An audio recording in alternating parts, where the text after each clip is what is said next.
Para comenzar formalmente, les presento al ingeniero Enrique Balán Romero, quien será nuestro moderador el día de hoy. Ingeniero Balán, adelante por favor. Muy buenos días, gracias Adriana, muy buenos días a todos. Recordemos que este webinar, Electrodo de Puesta a Tierra, es realizado gracias al patrocinio de Procobre, que es una red de instituciones latinoamericanas, cuya misión es justamente la promoción del uso del cobre, impulsando la investigación, el desarrollo de nuevas aplicaciones, contribuye al progreso tecnológico y mejoramiento de la calidad de vida de la sociedad con la información que diferentes universidades y grupos especialistas de todo el país nos suministran. Recordamos también que Procobre forma parte de la International Copper Association, que tiene instalaciones en más de 60 países y su sede está en Nueva York. Nuestro ponente el día de hoy es el ingeniero José Luis Falcón Chávez, que es ingeniero electricista con especialidad en sistemas de potencia y control. Tiene varios diplomados en calidad de energía, en edificios inteligentes, en normatividad justamente. Es miembro de la National Fire Protection Association, en los capítulos de contabilidad y vinculación con bomberos y estudiantes. También es miembro del Colegio de Ingenieros Mecánicos y Electricistas y además tiene gran experiencia en tiempo, 25 años, y en una gran cantidad de proyectos, ejecuciones, supervisiones, mantenimiento de instalaciones eléctricas y todo lo que se deriva o está involucrado en justamente instalaciones eléctricas. Así que esperamos una muy buena ponencia del ingeniero José Luis Falcón. José Luis, adelante, por favor. Muy buenos días a todos nuestros amigos de México, de Latinoamérica. Es un gusto estar aquí con ustedes el día de hoy en esta breve plática. Es muy compleja, a la vez es muy sencilla, es muy controvertida, tiene muchos temas que realmente son escabrosos y que vamos a intentar dar un poquitito de claridad con todo esto.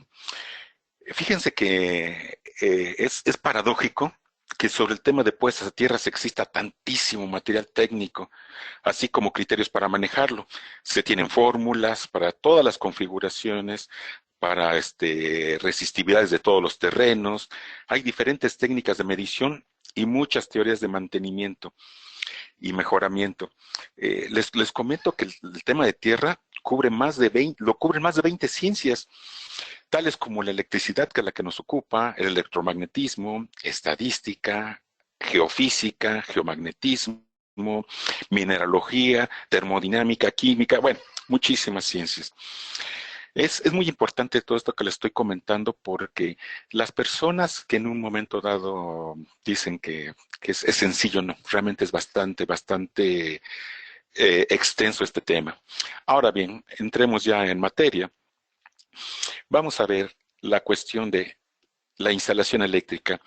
En toda instalación eléctrica es necesario garantizar la seguridad de las personas, pues ellas son las que estarán en su cercanía y en su uso. Ahora bien, el sistema de tierra es un medio para tratar de alcanzar esa seguridad.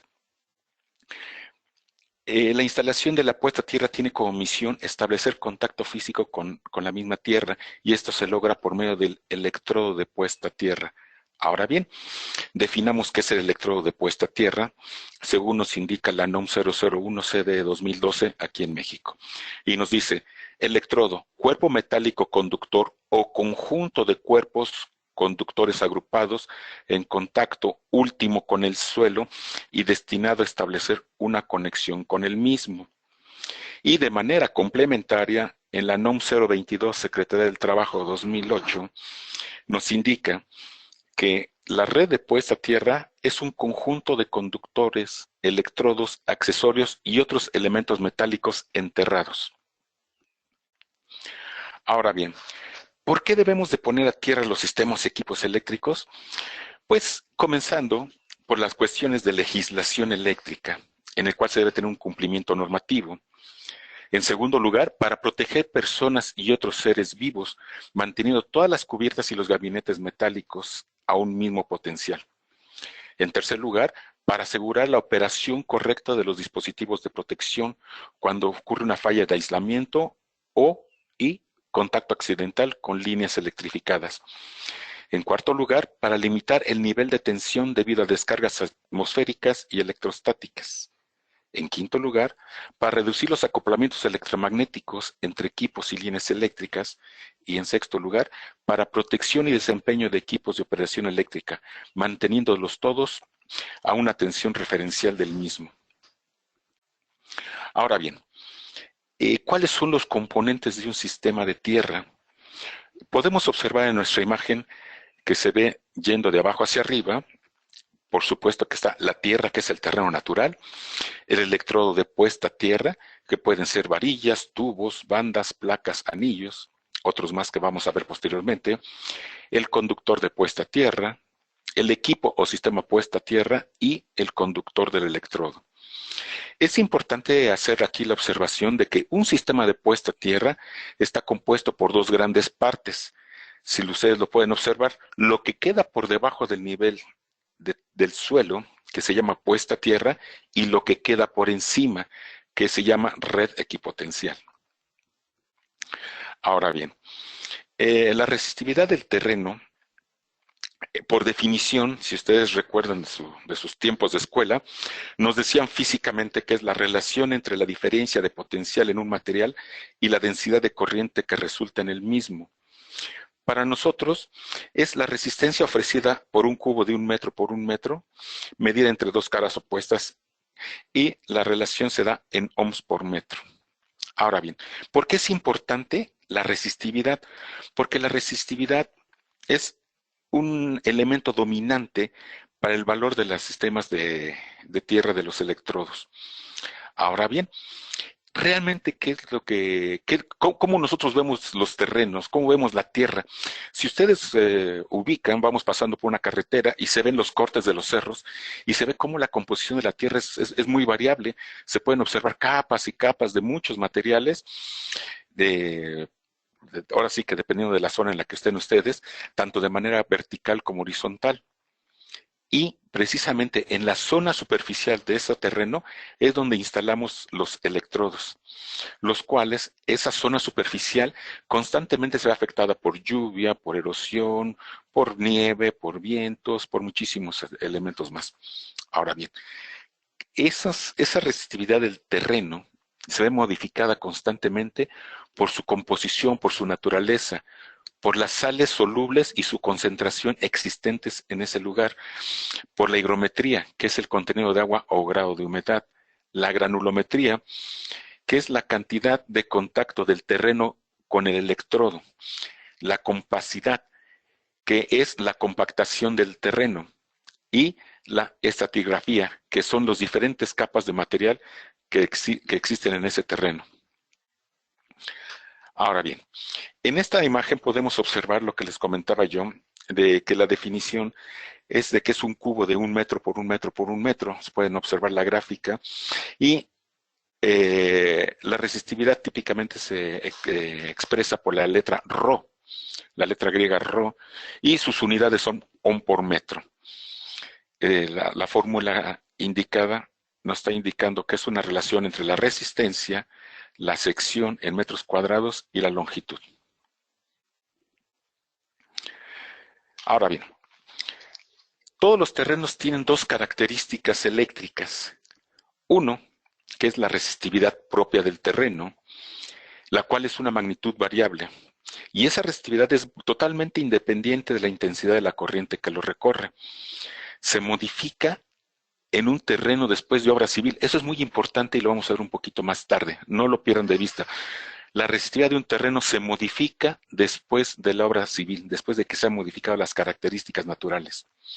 También se modifica la resistividad del terreno por la presencia de cuerpos metálicos en el terreno. Y observen ustedes que su magnitud es estacional. Eso significa que dependiendo de la temporada del año, va también a ir cambiando. Y por supuesto que como lo platicamos anteriormente, se va modificando al paso de los años por las condiciones de viento, de humedad, de erosión, en fin, muchísimas cosas más.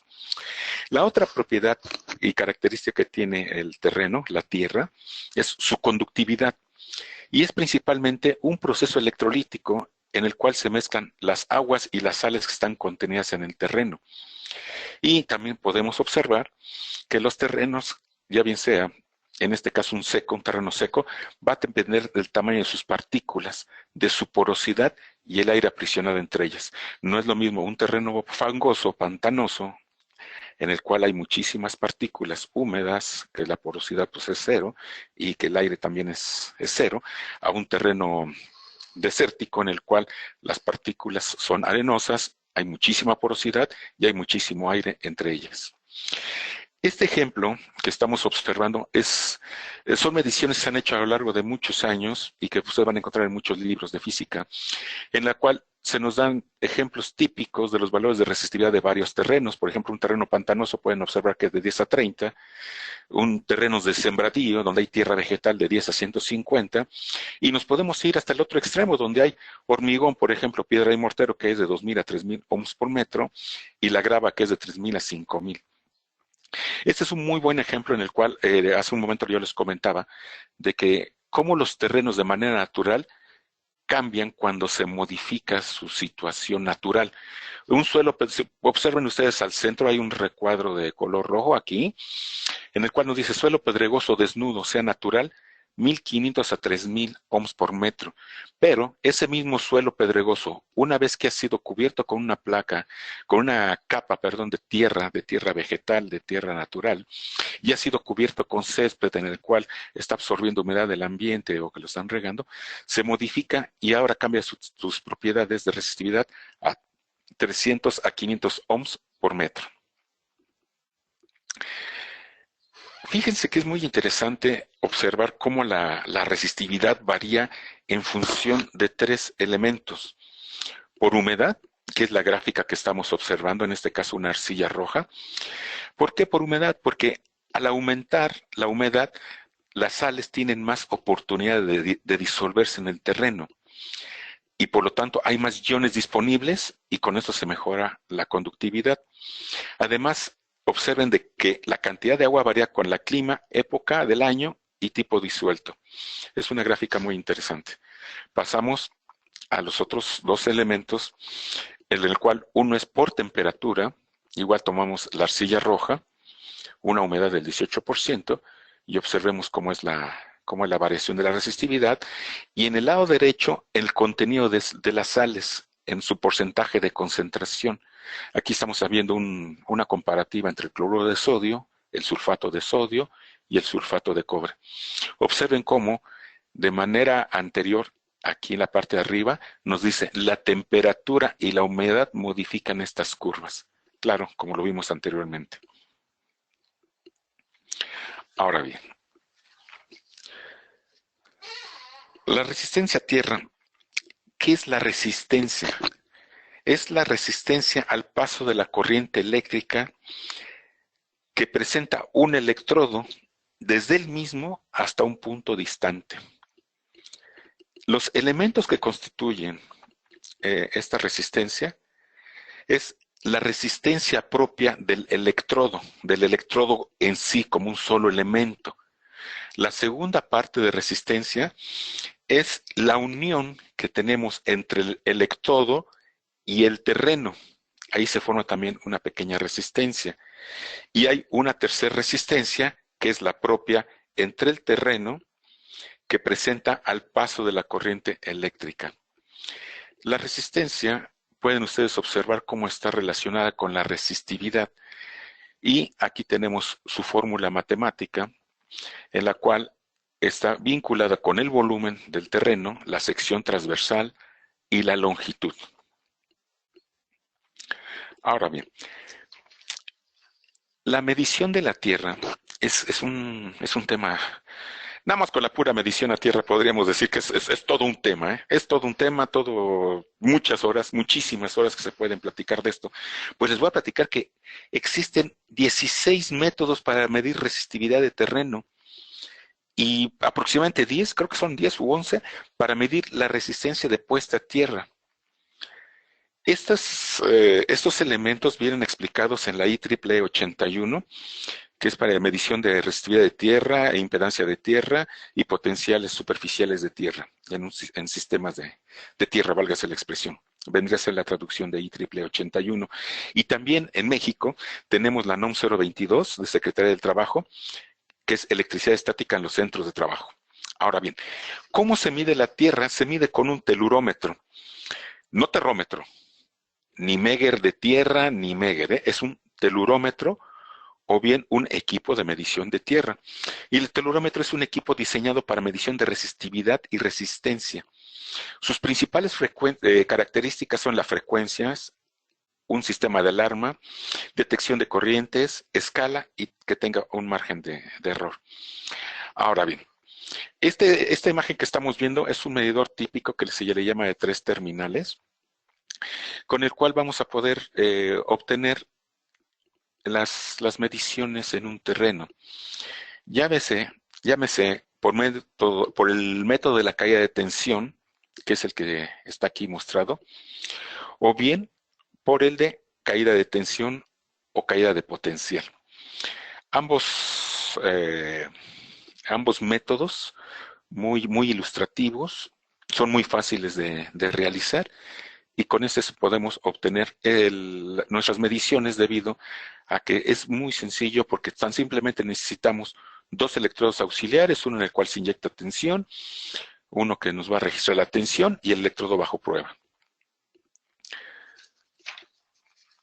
Ahora bien, en el método del 62%, aquí estamos observando la situación, cómo se puede obtener muy fácilmente y ¿qué es lo que sucede? De que cuando estamos inyectando corriente por medio de un electrodo, el electrodo de tensión se comienza a mover y aproximadamente a un 62% de la distancia con respecto al electrodo bajo prueba, podemos observar que nuestra curva de gráfica, permanece casi plana y se considera de que ese es el valor de la resistencia del electrodo bajo prueba.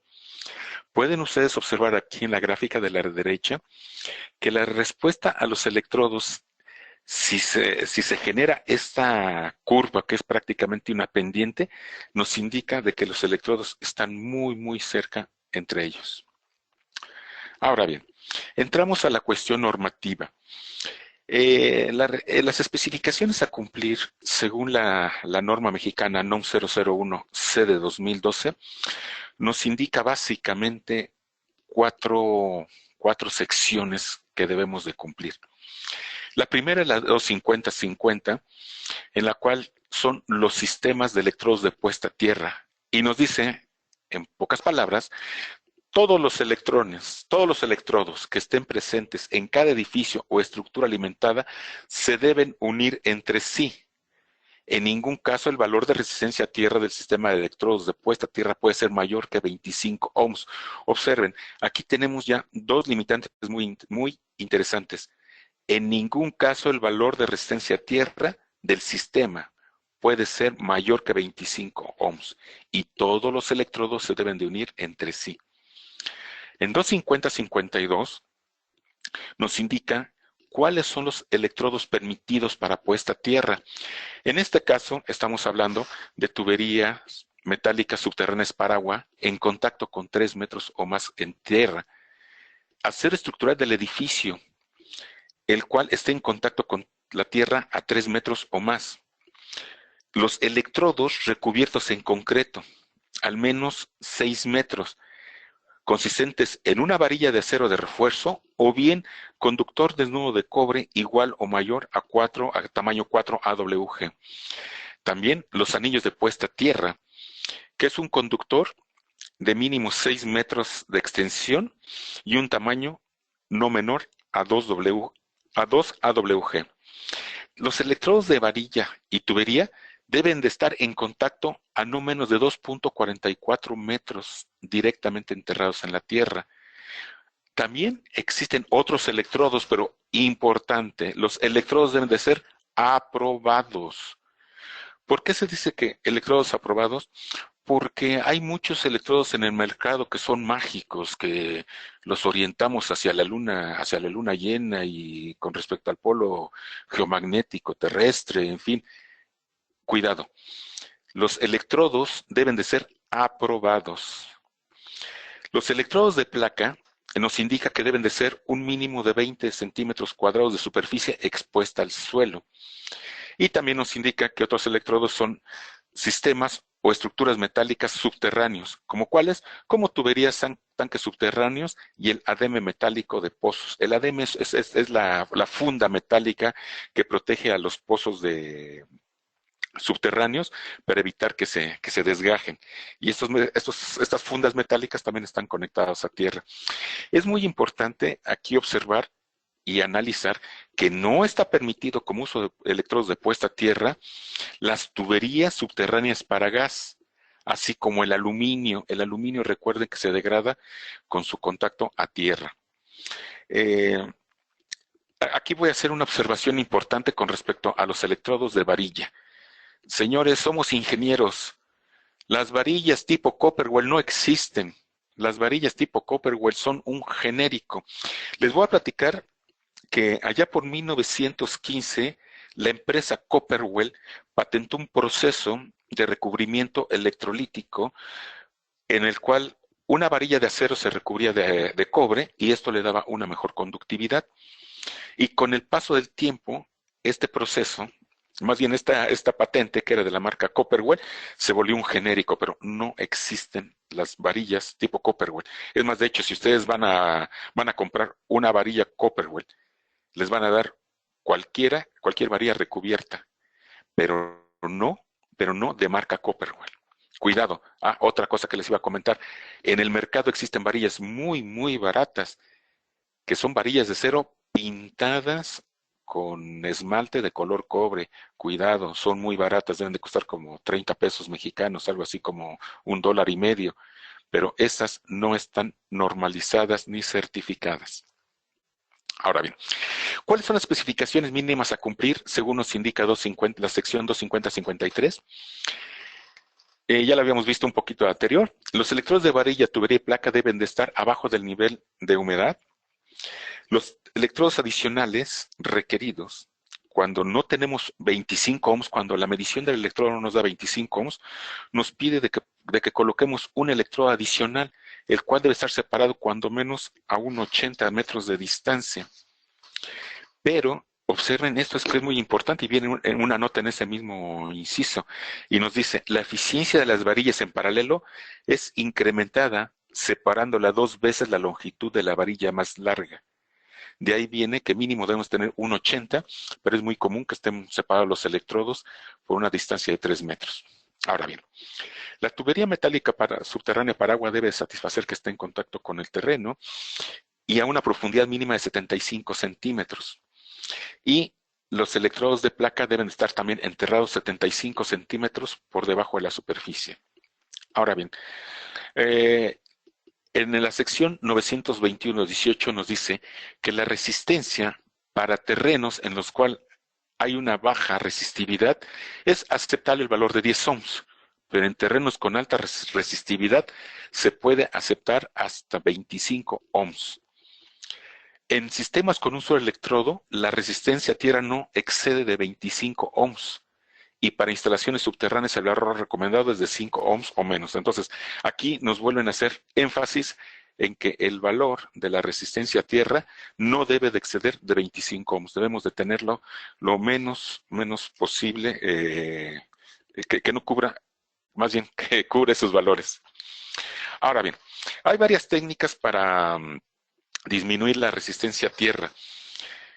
Recordemos que las puestas a tierra pueden ser según su naturaleza natural, con los elementos que existen en el terreno, tuberías de agua, vías férreas, estructuras metálicas de, no sé, de edificios o de otras cosas, vías de agua, y las artificiales que son construidas para tal fin, utilizando electrodos.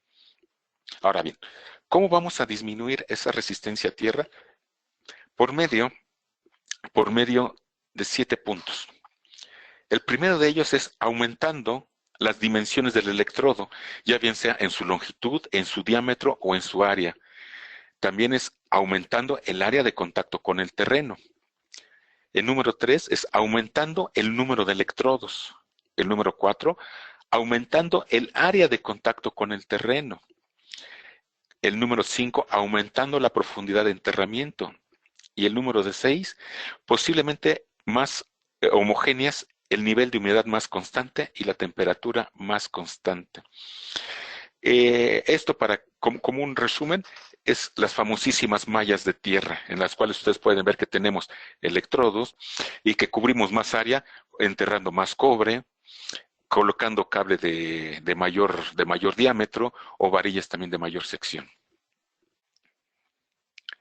Ahora bien, todos los electrodos nos van a dar una respuesta. Para cualquier tipo de electrodo se busca la respuesta eléctrica en el terreno. ¿Qué respuestas son las que estamos buscando? La resistencia a la propagación, el potencial del electrodo, la potencia del electrodo, la superficie en contacto con el terreno, la superficie del electrodo, y la disipación térmica, así como la intensidad del campo eléctrico y magnético.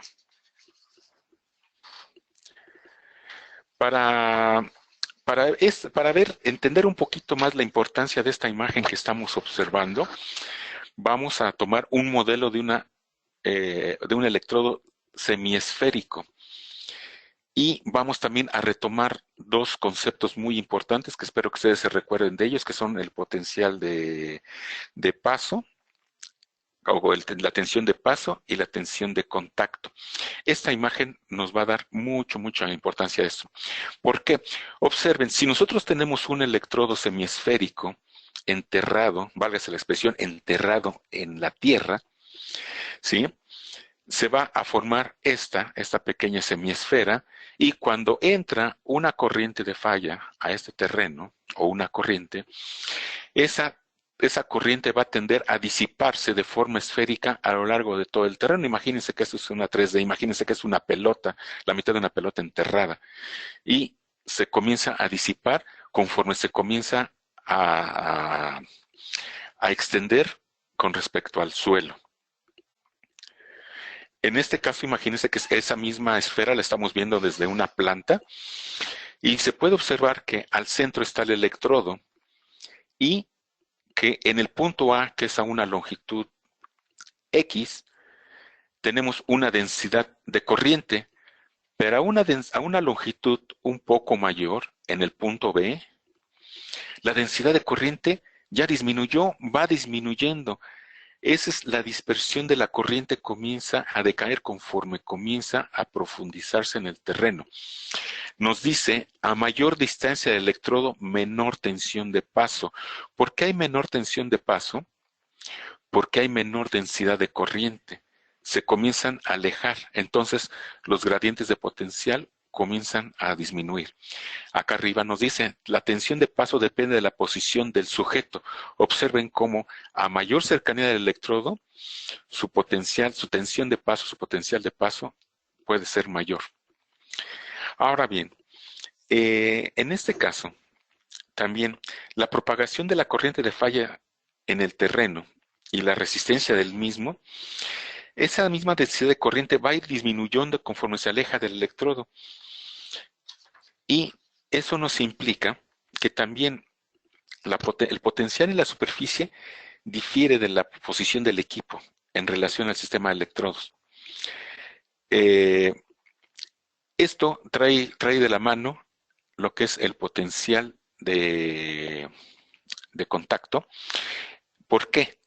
Porque al haber una circulación de corriente en el terreno, hay una impedancia, y a través de esa impedancia, todos los metales que están conectados a esa impedancia, a ese terreno, experimentan un nivel de tensión. Entonces, ahí es donde la importancia de nuestro modelo, en el cual se nos va a generar diferencias de potencial, diferencias de toque, que va a haber presentes en el terreno.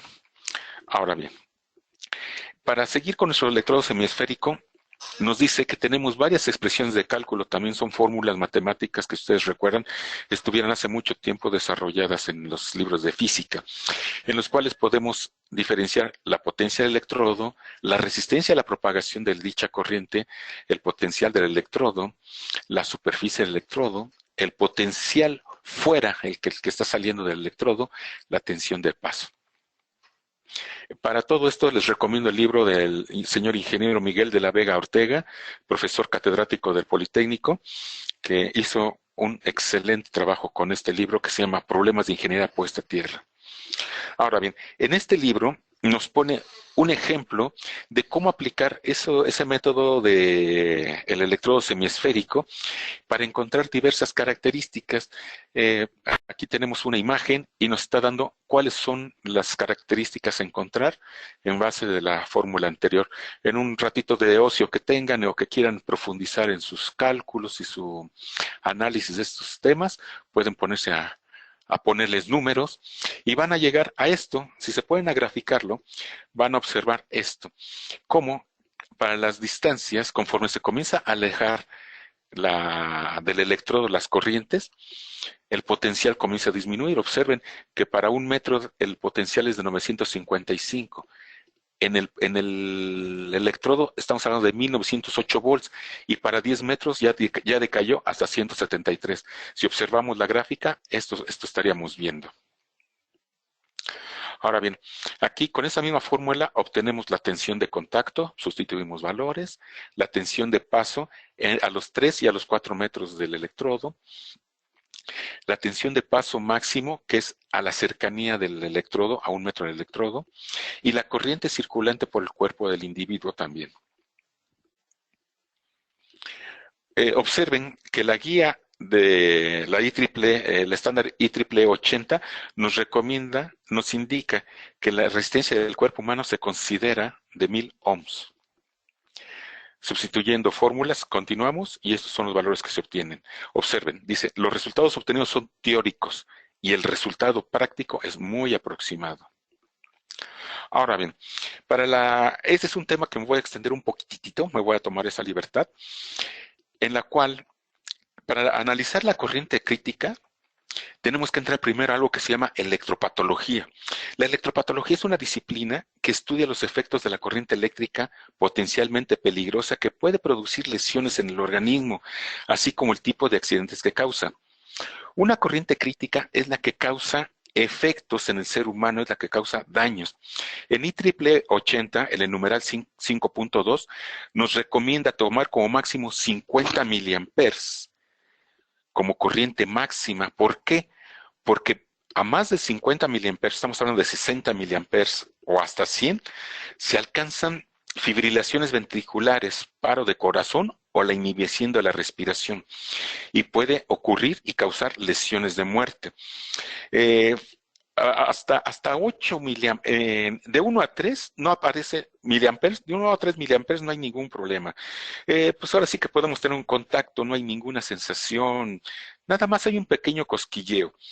Para 8 miliamperes ya parece un cosquilleo desagradable, lo que en México conocemos como toques, una pequeña descarga que nos obliga a retirar la mano. Para valores de más de 10 amperes ya hay una contracción muscular y ya comienza a sentirse un pequeño dolor. Y para valores de 25 a 30 miliamperes, la tetanización ya afecta músculos del tórax, provocando algunos síntomas de asfixia. Por lo tanto, en este caso estamos hablando de las variables que tiene la corriente, las corrientes críticas, que es la corriente del electrodo, la resistencia de contacto y la resistencia del cuerpo humano. Observen que aquí tenemos ya una fórmula perfectamente establecida, con valores, y en la siguiente gráfica nos da, también el ingeniero de la Vega nos da un ejercicio para poder comenzar a comprobar estos valores y poder experimentar con ellos mismos. Ahora bien, siguiendo con la experimentación teórica, ahora tenemos el electrodo esférico, pero ahora el electrodo esférico enterrado, ahora sí que metido en el terreno a una distancia T. Y también se sigue haciendo juegos con este modelado matemático. Se cambian las distancias de profundidad de enterramiento y la distancia de propagación. Observamos cómo comienza a disminuir con respecto a la distancia, comienza a disminuir también la resistencia y los potenciales. Observen esto, todo esto lo pueden hacer en un ratito que tengan ganas de hacer cálculos, de recorrer sus épocas de escuela, de tomar su calculadora y ponerse a hacer números. Ahora bien, Los electrodos hemisféricos son muy nobles porque pueden modelarse varios electrodos de diversas formas geométricas como si fuera un electrodo hemisférico. Por ejemplo, en este caso, un dado de concreto armado se analiza como un electrodo natural que está en contacto con el terreno y está auxiliado por un electrodo artificial. Observen ustedes cómo este electrodo artificial, este electrodo que es un dado de concreto, es muy común en donde, pues en las estructuras, en las cimentaciones de los edificios, en los postes, en las torres de transmisión, en fin, en muchos lados se ve este tipo de estructuras. Igualmente tenemos las fórmulas, pueden ustedes sustituir las fórmulas y comenzar a obtener estos valores que aquí se muestran. Ahora bien, entramos a un tema interesante que es el modelado de las varillas, del electrodo tipo varilla. Igualmente, como ya comentábamos en el libro del ingeniero de la Vega y en muchos otros más, en el IEEE 80, en el libro verde, en el libro esmeralda, en el libro rojo, nos muestran ese tipo de fórmulas con las cuales se comienzan a obtener diversos valores para los electrodos, en este caso el varilla, la potencia del electrodo, la resistencia a la propagación, el potencial del electrodo, la superficie del electrodo, y se comienzan a hacer formulaciones con los cuales obteniendo datos, ya bien sea de manera experimental y también por datos teóricos de tablas, se comienzan a sustituir valores. En este caso, podemos observar que tenemos aquí una pequeña nota que nos dice otras fórmulas emplean el radio en lugar del diámetro. Recuérdense que son modelos matemáticos. Este es un ejemplo de esa varilla enterrada, cómo está a una longitud L, en este caso 3 metros, enterrada a 3 metros, el diámetro es de 2.5 centímetros, con una resistencia del terreno de 100 ohms y con una corriente inyectada de 12 amperes. Y nos están pidiendo que encontremos la resistencia a la propagación, la potencia, algo que ya habíamos visto anteriormente. Imagínense que este también es un modelo en 3D y que esa varilla está dentro de una semiesfera en el terreno. Si sustituimos todos los valores, comenzamos a obtener toda esta información. Comenzamos a obtener los diámetros, la potencia disipada, la potencia del electrodo, todo. Estos pueden ustedes hacerlos en su comodidad de su casa. Se grafican los valores, observamos también las distancias, cómo comienza a decaer el flujo de tensión conforme que se comienza a avanzar en el terreno. Este es un cálculo interesante. Observen, nos está diciendo específicamente en este valor que estamos viendo que dice que la corriente máxima de paso que tenemos es de 1.57 amperes. ¿Se recuerdan hace ratito cuántos amperes eran necesarios para tener fibrilación ventricular? Estábamos hablando de más de 25 y en este caso estamos hablando de 1.57 amperes. Entonces seguramente esta persona pues la va a pasar bastante mal. Aquí cabe hacer la observación de que si bien están considerando las tensiones de paso a 3 metros, otros a 4 metros, todos esos cálculos se obtienen por una serie de otras fórmulas muy bien explicadas en IEEE 80, en el cual las tensiones de paso y de contacto se obtienen por una serie de muchas consideraciones que ahí vienen muy bien explicadas y que ahorita por cuestiones de tiempo no vamos a profundizar. Bueno, aquí nos dice que ese mismo ejemplo se cambian datos y se sigue haciendo experimentación. La disminución de la resistencia realmente tiende a ser superficial. ¿Esto qué significa? Que tiende a ir hacia la Tierra.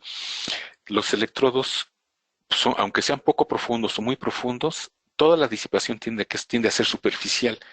Entonces, si consideramos de que el radio de la Tierra es de 6.370 kilómetros y que la corteza terrestre es de 30 kilómetros y que nuestros electrodos están enterrados normalmente de 3 a 6 metros, tal vez hasta 10, pues imagínense cómo estaremos con esta situación de las disipaciones superficiales.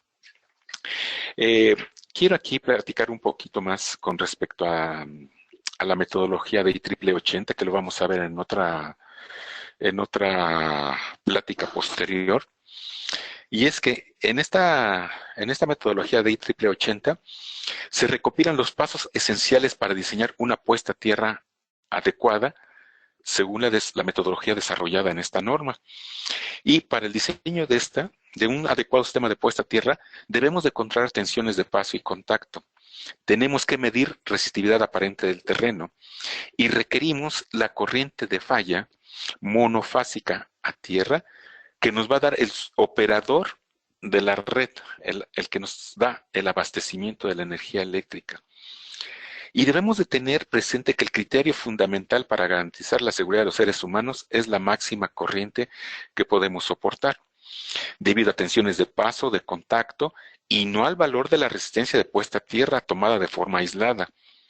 Sin embargo, un valor de la resistencia de puesta a tierra que tenga valores bajos es siempre deseable para disminuir la máxima elevación del potencial de tierra, que es lo que hemos estado viendo en todos los electrodos anteriores, las gráficas y los modelamientos. Algo que es importante resaltar es de que aunque existan tablas con valores de resistividad de terrenos y que nosotros creamos de que el terreno en el que vamos a construir, que vamos a implementar nuestro sistema de electrodos, es el que nos indican las tablas, eso es incorrecto. Eso es dar palos de ciego, esa es una falacia. Nosotros como ingenieros, como profesionales, tenemos la responsabilidad de, con equipos certificados, calibrados y adecuados, ir y tomar las mediciones de resistividad del terreno. Y ya una vez con todos los datos analizados y registrados, proceder a hacer los cálculos correspondientes para proceder a hacer nuestro diseño del sistema de puesta a tierra.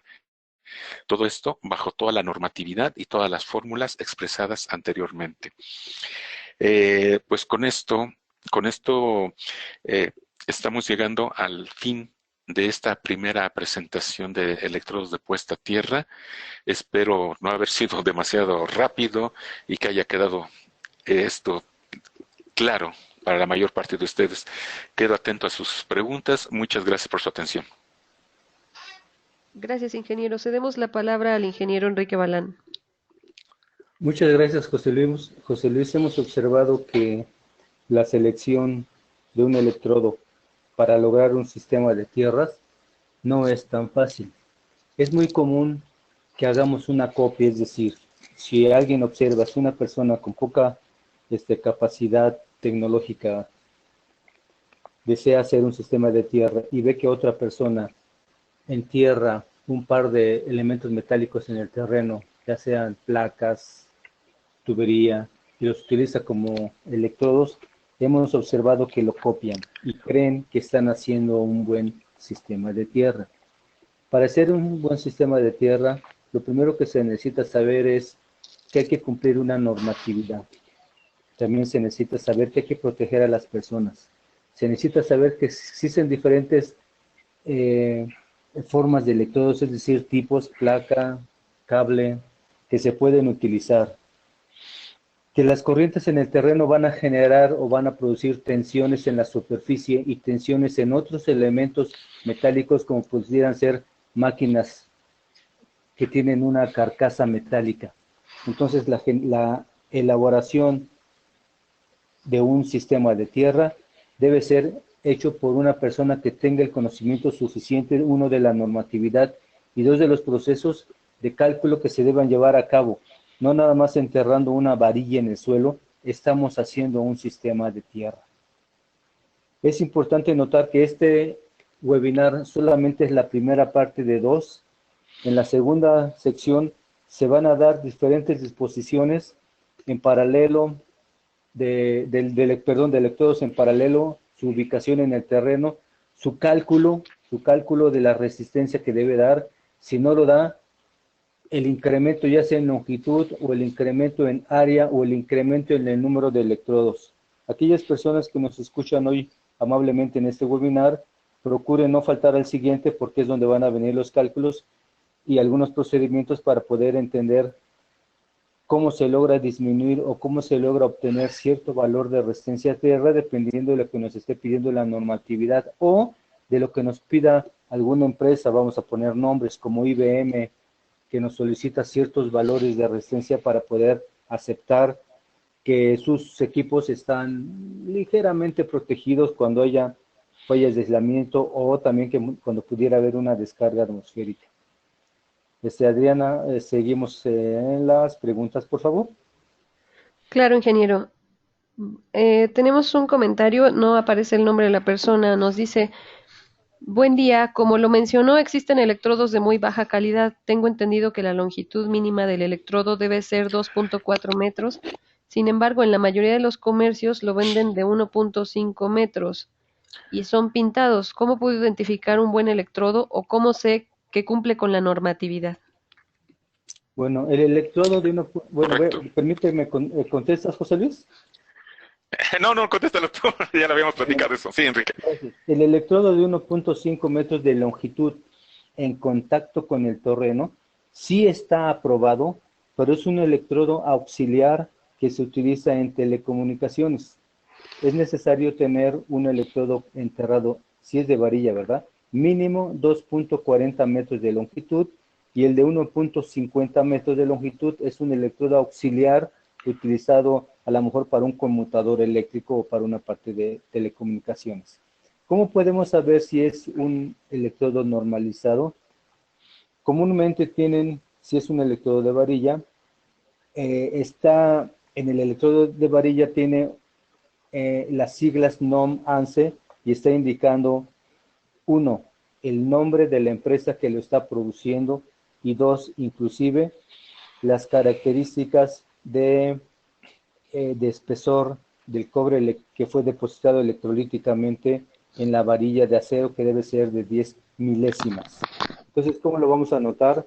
Viendo que el electrodo haya sido normalizado y que tenga al menos su nombre. Hay muchísimas empresas, eso que menciona el compañero, en el sentido de que el cobre está pintado, pues no es realmente que está pintado, es una forma en la que nosotros lo hablamos, pero lo que quiere decir es que el espesor del cobre depositado en el acero es muy, muy delgadito y cuando lo estamos enterrando, si se encuentra con una piedra, pues se rompe el cobre y después de romperse el cobre, el terreno, entre comillas, ataca al acero y finalmente lo destruye. Entonces lo que tenemos que hacer es verificar que el electrodo esté normalizado, es decir, que tenga algún sello de alguna naturaleza.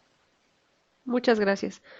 El señor Carlos Leiva nos dice, ¿qué ventajas o desventajas tienen el utilizar cables de acero recubierto de cobre en los sistemas de tierras, ya sean que estén expuestos como conductores de interconexión de la red de tierras o enterrados como malla de tierras? El electrodo que menciona es el Copper Clad Steel, CCS, y se puso de moda hace algunos cuantos años, pero los ingenieros generalmente no los estamos utilizando porque tiene las siguientes desventajas. Uno, cuando se llega a deteriorar o romper de alguna forma el cobre que está protegiendo el acero se ve atacado por, por los iones y por las sales presentes en el terreno y finalmente van a romper el acero. ¿En cuánto tiempo? Pues no lo sabemos, depende de las características del terreno y del grosor justamente del acero. Cuando hacemos un sistema de tierras, esperamos que este no dure menos que el inmueble. No está escrito en ningún lugar. Nosotros estamos estimando que no debe durar menos de 50 años. Ese tipo de conductores tiene la ventaja de que económicamente es bastante más barato, de mucho menor precio.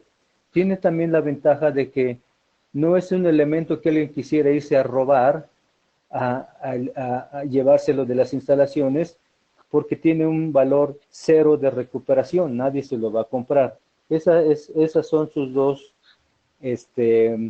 variables más importantes que lo pudieran hacer pensar que sea positivo para la compra, uno, su precio, y dos, que no va a ser robado.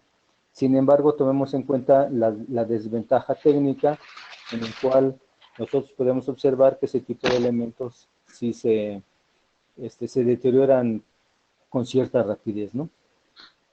Gracias, ¿Alguna ingeniero. otra pregunta, Sí, Adriana?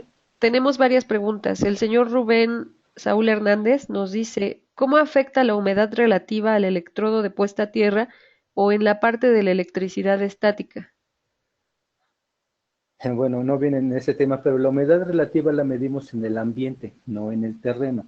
Ese tema es nada más de electrodos y los electrodos van enterrados, pero no afecta a la humedad relativa más que en forma superficial al terreno y lo podemos ver en el rocío durante las mañanas. Me perdí de la otra parte de la pregunta, Adriana, ¿me la puedes repetir? Sí, claro. Pregunta cómo afecta la humedad relativa al electrodo de puesta a tierra o en la parte de la electricidad estática. Bueno, en la parte de la electricidad estática, que tampoco es parte de este tema, pero ahí va la posible respuesta, es que cuando tenemos una humedad relativa muy baja, del orden de 40 o 50%, las cargas, las cargas ionizadas en el aire y las cargas ionizadas en otros elementos metálicos no se pueden disipar fácilmente. Y cuando tenemos humedad relativa, digamos, elevada, las cargas electrostáticas se pueden disipar en el aire. En este caso no estoy hablando del terreno. Si una máquina está debidamente puesta a tierra y por fricción, por su trabajo que realiza, se generan cargas electrostáticas y está bien aterrizada, la carga electrostática se dirigirá hacia el terreno pensemos que absorberá esa carga electrostática y después la devuelve al ambiente nuevamente por medio de la humedad relativa que está en el ambiente y cierra su ciclo. Adelante, Adriana. Gracias. Edwin Morales nos agradece por la importante información y el conocimiento que el ingeniero Falcón nos ha compartido. Y adicional a esto nos pregunta dónde se puede ampliar para conocer el procedimiento a seguir para diseñar la puesta a tierra o bien una malla a tierra, dónde se puede ampliar la información. José Luis, todo tuyo. Correcto. Lo estuvimos platicando, esto lo observan en IEEE 80.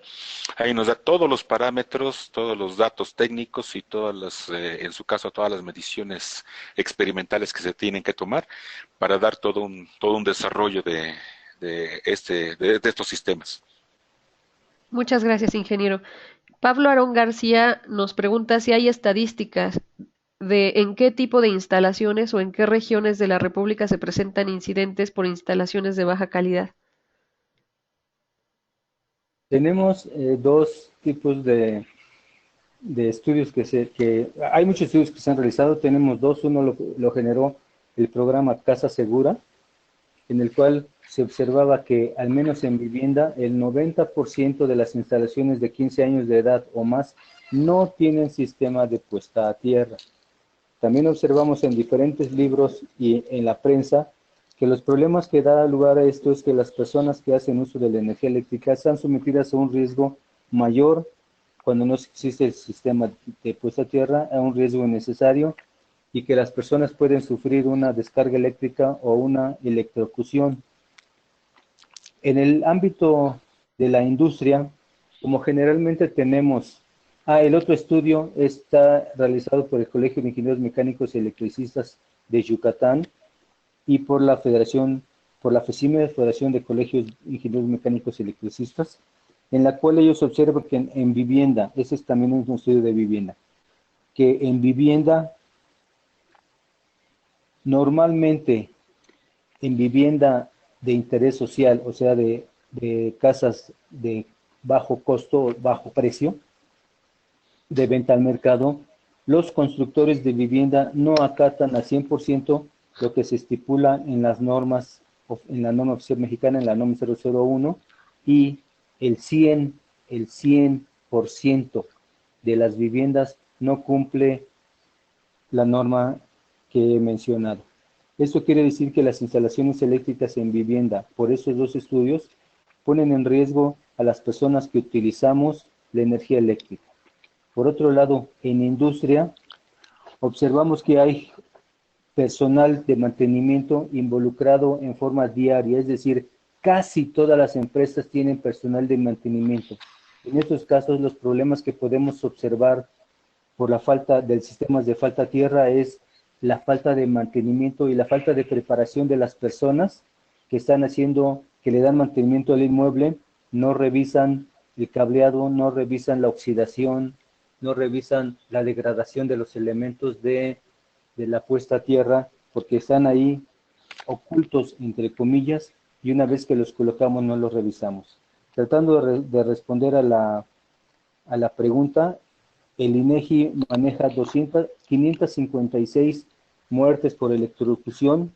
De esas 556 muertes por electrocución en este país, México, 256 se dan en vivienda, y de esas 256, lo que hemos podido observar es que aproximadamente 100 son por falta de sistema de puesta a tierra o otro elemento de protección, como pudiera ser un contacto con protección por falla a tierra. Gracias, ingeniero. Tenemos una persona que quiere expresar su pregunta de viva voz. Si me permite, le abrimos el micrófono. Es el ingeniero Pedro Muñoz. Si puede dar clic en tomar la llamada. Ingeniero, ¿nos escucha?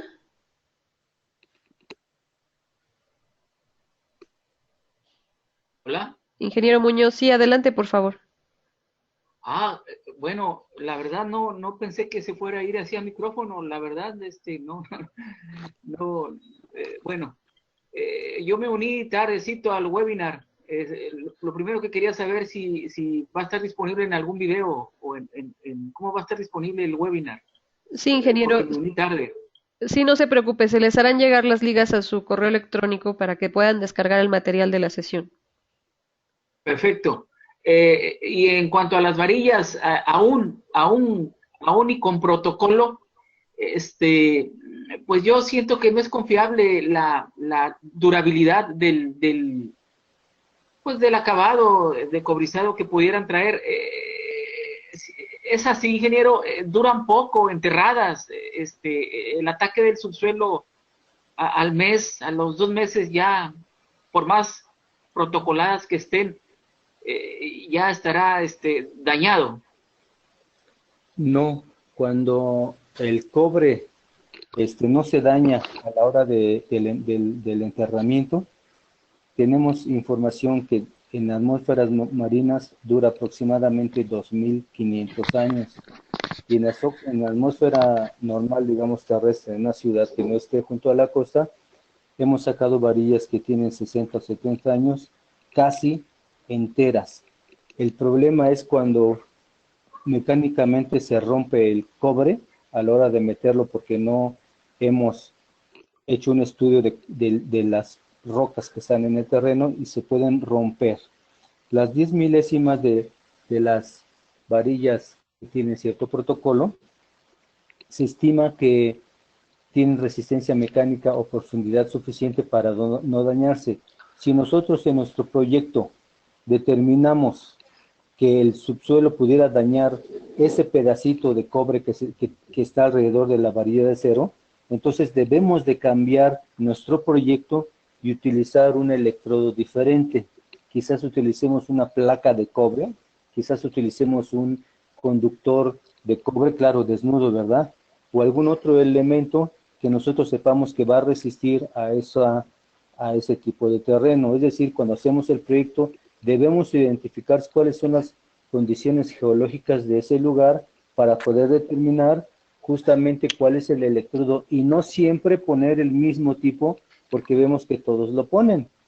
Parte de la solución es determinar en nuestro proyecto qué es lo que vamos a hacer y qué es lo que va a durar 50 años.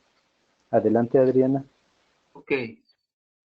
Bien, pues sí, siempre y cuando estemos hablando de varillas, solo cobre, ¿verdad? Ok. Pues lo que pasa es que las varillas no son de cobre, son de acero. Claro. Tienen la resistencia mecánica para poder ser golpeadas y enterradas, y un recubrimiento de cobre cuya función no es incrementar la conductividad ni incrementar la fortaleza, solamente la función del cobre es proteger a la varilla de acero. Esa es la función del cobre. Sí, si se rompe el cobre, pues se va a dañar la varilla de acero. Pues sí, esa es una situación que difícilmente se unifica, o sea, que sean varillas solo de cobre, no pueden ser de solo cobre, pues no soportan el golpe para enterrarlas. Pues la podríamos Ahora, poner, ahora enterrar una varilla de 1 metro ya es bastante difícil, porque ya no se diga de 3 metros o de 10 metros, no se pueden enterrar, ¿verdad? Entonces, lo que pasa es que hay procedimientos técnicos que nos permiten hacer ese tipo. Cuando el terreno es muy duro, pues quizás mandemos a hacer una varilla de 1 pulgada de espesor o una de 2 pulgadas. Hay los procedimientos, es posible que no tengamos la experiencia suficiente o no sepamos dónde adquirir ese tipo de productos. Las varillas, si estamos hablando de electrodos tipo varilla, colocados en terrenos muy duros, deberán ser de mayor diámetro para que puedan soportar el golpeteo de un martillo neumático. Entonces es posible que mandemos a hacer una varilla de 1 o 2 pulgadas con recubrimiento de cobre y lo enterramos. Si nos damos cuenta que el terreno es muy duro, debemos de olvidar esa opción y quizás hagamos una cepa en el terreno, o sea, una ranura en el terreno donde coloquemos un electrodo diferente.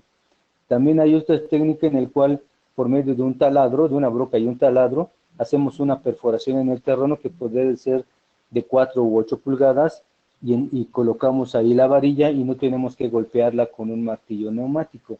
Hay diferentes técnicas, es necesario. Y también hay muchísimos libros. El ingeniero José Luis Falcón mencionaba que él se basa bastante en el IEEE 80, pero hay libros como el de La Vega u otros libros en los cuales viene esa información teórica. Recordemos que casi todo es teórico porque el terreno no es parejo en todos lados, ¿no? No es homogéneo. muy bien. Muy bien, sí, entonces sí nos falta la técnica para poder enterrar las varillas pues sí, hay que auxiliarse de técnicas apropiadas cuando batallas para enterrar la varilla. Muy bien, ingeniero, muy amable.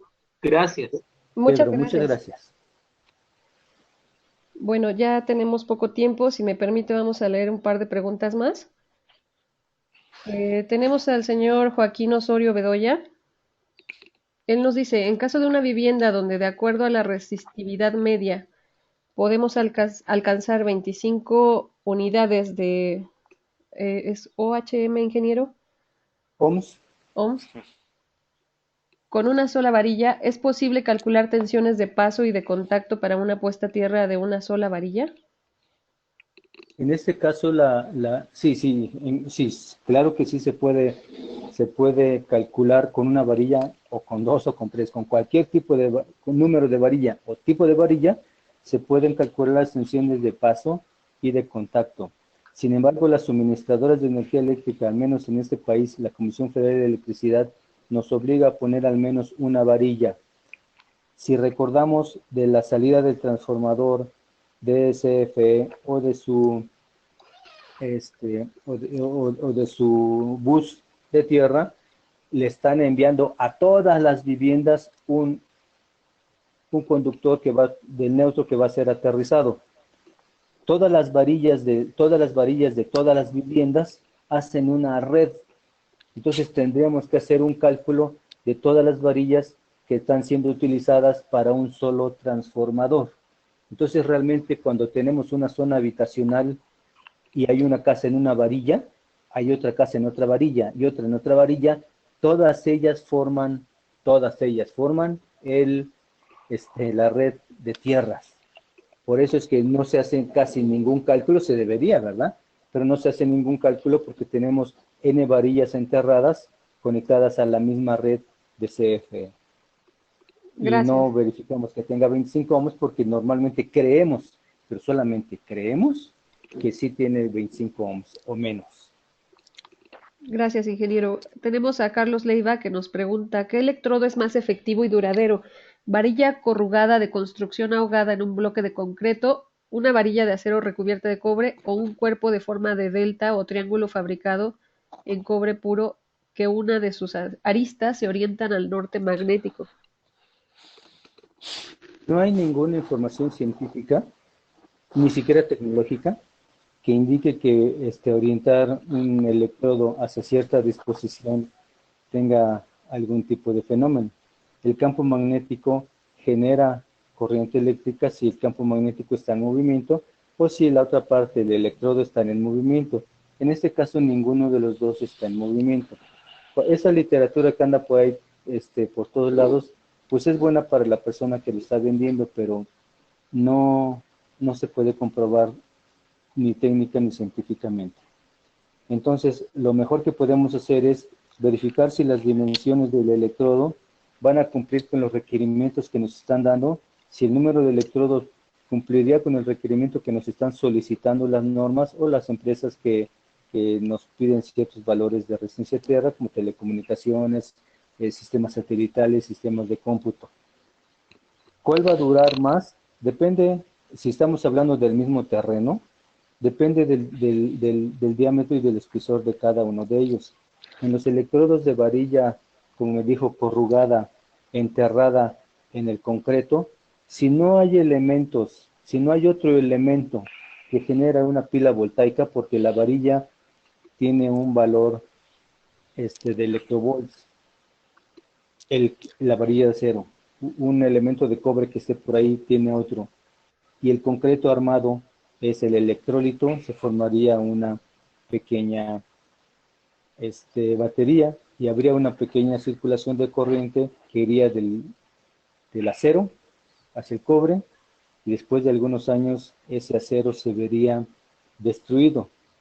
Las pruebas que tenemos que se han realizado en diferentes institutos como UL o IEEE nos indican que una varilla de 3/4 tardaría aproximadamente 150 años en disolverse, con una corriente impresa de aproximadamente 5.000 amperes, lo que significa que no hay ninguna preocupación.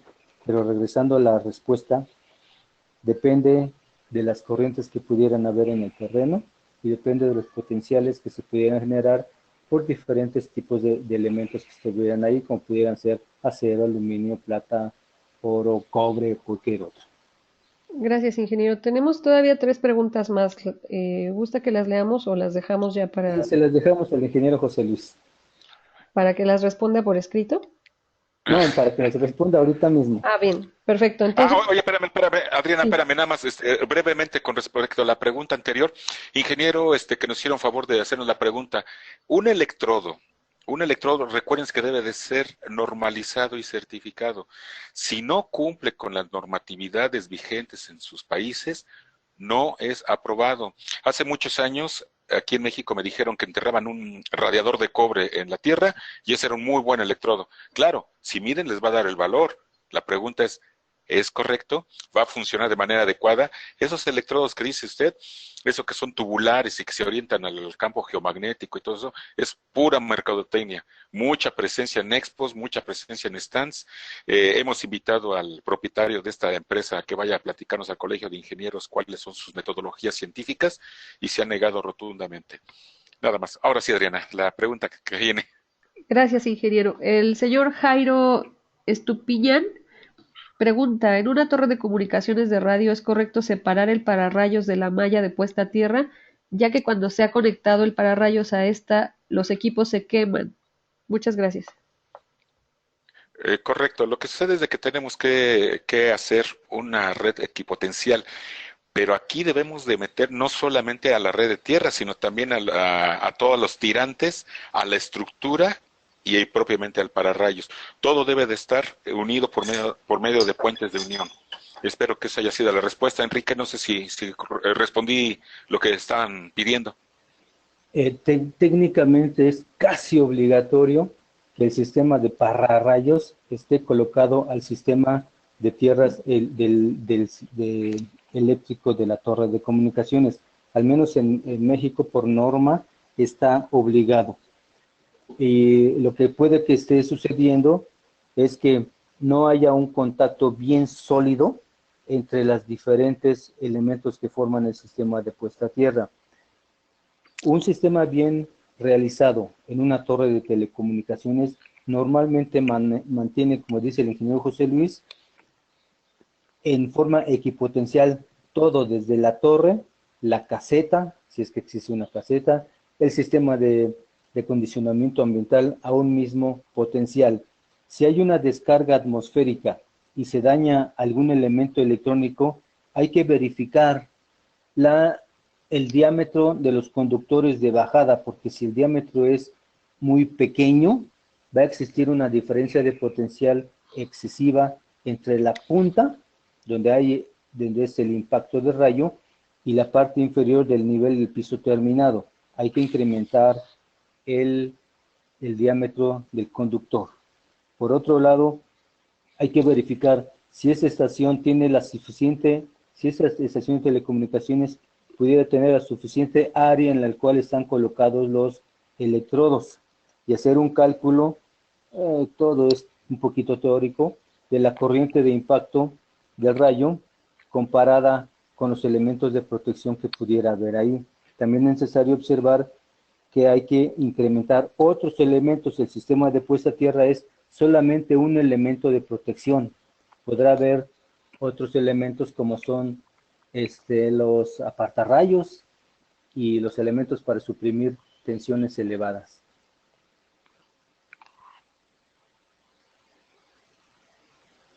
Adriana, adelante. Gracias, ingeniero. El señor Carlos Leiva nos pregunta nuevamente, ¿qué norma o estándar certifica o aprueba los electrodos de varilla de acero recubierta de cobre? ¿Enrique o yo? Como quieras que te guste. Mira, a ver, Enrique, si me puedes complementar. Los electrodos tipo varilla deben de cumplir la UL 467. Aquí en México la CFE 56116 y también la ANSI T1334. No sé si me faltó alguna, Enrique. NMX estaba desarrollando una, no sé si ya la haya terminado el año pasado, pero con las que dijiste es más que suficiente, José Luis. Nos pregunta igual de qué manera se pueden identificar una varilla de acero recubierta de cobre utilizada como electrodo de tierras al adquirirlo en la tienda eléctrica, de que está certificada o aprobada. Tiene un sello, en la parte que no está en la punta, tiene un pequeño sello, en el cual se puede observar NOM, UL y algunas otras. Es común que en la tienda de materiales eléctricos nos vendan una gran cantidad de electrodos y siempre pidamos el que es más económico en precio. A veces nos dicen, no, pues esta varilla cuesta 500 pesos mexicanos y esta cuesta 400, pues deme la de 400. Entonces hay que pedir aquella que está protocolizada y que tiene su sello. Gracias. Montserrat Albertina Ávila nos pregunta, ¿qué ocurre en terrenos donde el manto freático está a menos de 1 metro de nivel de tierra? Bueno, no ocurre nada, es un terreno en el cual hay manto freático, pensemos en la zona de Xochimilco o en algunas zonas lacustres también del Valle de México, donde hacemos una horadación y nos damos cuenta que ya empieza a salir el agua.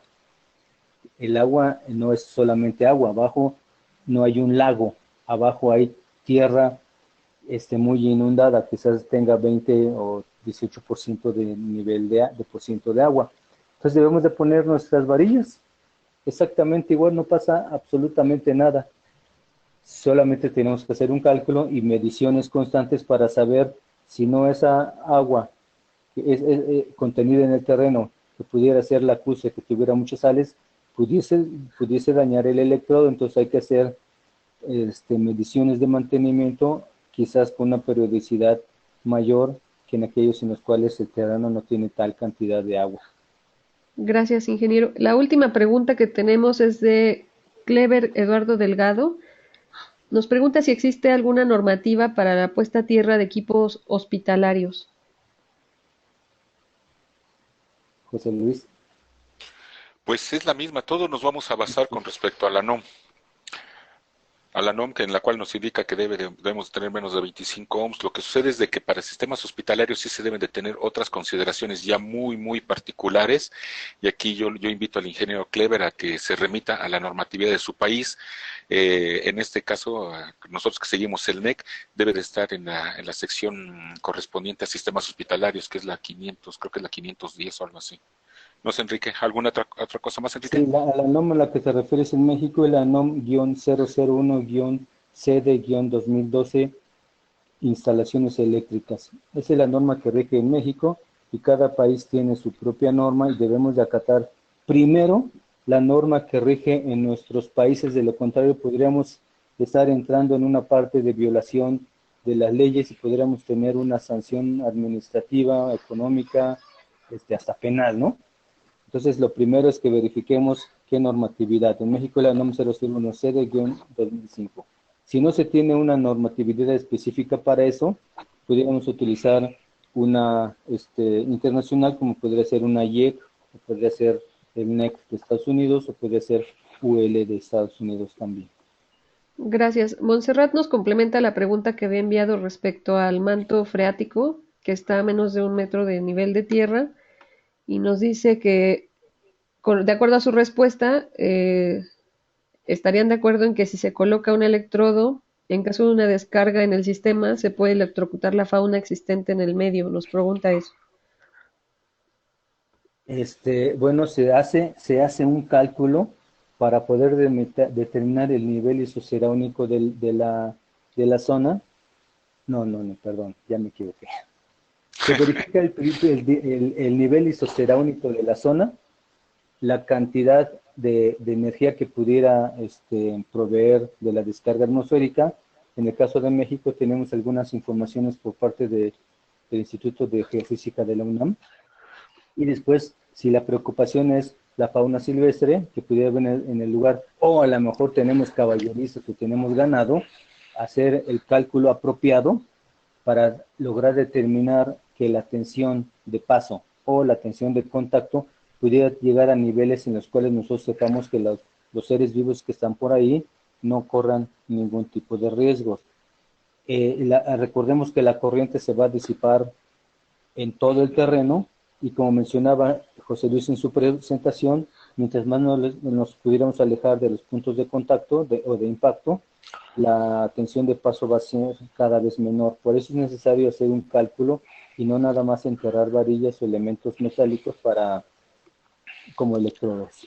Ok, Enrique, ¿me permites participar aquí con Claro. la respuesta a Montserrat? Montserrat, hace muchos años se detectó que en algunos pantanos de la zona de Campeche, de Tabasco, estaba muriendo mucha fauna marina, y se determinó que era precisamente por la falta de electrodos que estuvieran disipando la corriente hacia el terreno.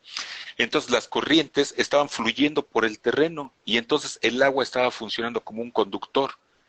Entonces, no solamente, ahora sí que, válgase la expresión, se electrificaba el agua, sino también comenzaba a subir de temperatura y muchos pececitos y animalitos estaban muriendo por esa causa, que el terreno lo estaban utilizando como conductor de retorno de las corrientes de falla tierra de las industrias presentes en el lugar. Gracias.